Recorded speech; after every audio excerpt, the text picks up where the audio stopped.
در حالی که مقامات روسیه قانون‌های بحث‌برانگیز در نسبت فرزندان مهاجران و همچنین آوردن اویله‌ها به این کشورها قبول کرده است، خود این دولت سال‌هاست با مشکلات دموگرافی مبارزه می‌برد.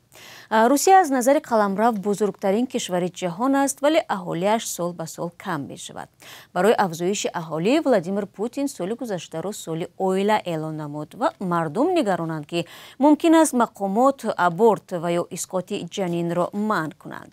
همکارم طاهری سفر این موضوع را آموخت و قبل از برنامه از او پرسیدم که چرا محض سال گذشته این مسئله را جدی گرفتند.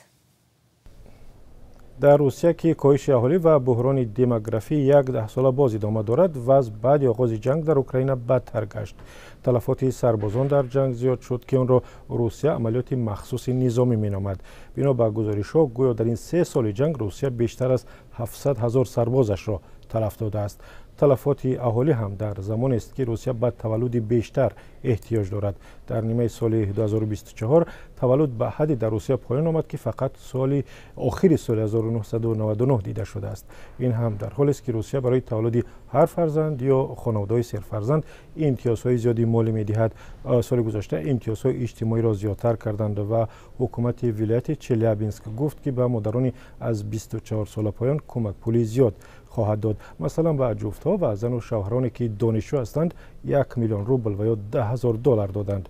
واقعا از مهاجران تاجیک هم زیاد میشنویم که بعضی هایی که شهروندی گرفتند محض برای این امتیازهای اجتماعی برای اویله‌های سرفرزند سعی میکنند فرزند بیشتر به دنیا بیارند.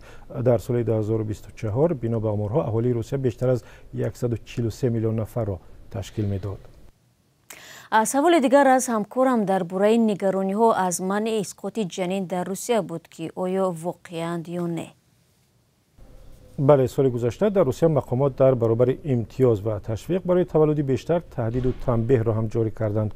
در ده‌ها ولایت روسیه قانون قبول شد که اسقاط جنین مجبوری را منع می‌کند و اگر معلوم شود که یگان طبیب یا کاردهنده زنی حامله را مجبور کرده است از طفل بدنش دست کشد، 100,000 روبل یا $1,000 جریمه می شود.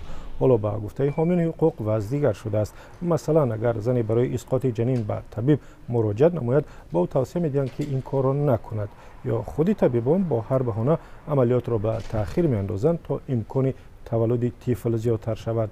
و کار تا به حدی رسید که نینا استانینا رئیس کمیته محافظت اویله در دومای دولتی خواست تا به قول او در روسیه عملیات مخصوص دموگرافی انجام داده شود. حالا بسیاری ها در کشور نگرانند که ممکن است در روسیه اسقاط جنین را منع کنند. سال 2024 وکیلان مردمی طرح اصلاح شده قانون درباره تندرستی را پیشنهاد کردند که در آن حق زندگی پیش از تولد و بعد از تولد پیش بینی شده است. در جبهه دیگر دومای دولتی ماه نوامبر قانونی را پذیرفت که برای ترغیب به فرزندی جزا تعیین کرده است.